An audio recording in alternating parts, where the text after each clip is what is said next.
Je sais bien que certains sont tentés de me rendre responsable de cette situation. C'est beaucoup plus confortable.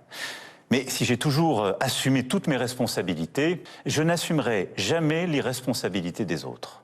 Je reviens des USA, comme vous l'avez très gentiment noté, et que j'ai pu voir le vent d'optimisme qui régnait dans ce pays. Et que quand on revient en France, après avoir passé quelques jours aux USA, c'est un peu la douche froide, je dois dire. Et on a l'impression qu'aux USA, on vous accueille à bras ouverts, les impôts vont descendre à 15%, les ateliers qu'on peut construire aux USA sont subventionnés dans toute une série d'États, et le président américain encourage ça.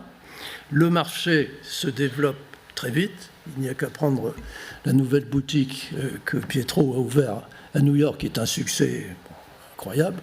Franchement, il y a des queues de 100 mètres de long. Enfin, c'est vraiment assez exceptionnel. Et pourtant, c'est très, très élitiste. Donc, quand on vient en France et qu'on voit qu'on s'apprête à augmenter les impôts de 40% sur les entreprises qui fabriquent en France, c'est quand même à peine croyable. Donc, on va taxer le Made in France. Pour refroidir les énergies, on fait difficilement mieux. Pour pousser à la délocalisation, c'est idéal. Alors, je ne sais pas si c'est vraiment l'objectif du gouvernement, mais en tout cas, il va l'atteindre. C'est ce que je dis, s'il arrive au bout de ses plans. Ça, c'est inévitable. Alors qu'il y a d'autres solutions. On leur a proposé d'autres solutions. Évidemment, la bureaucratie. Bon, voilà.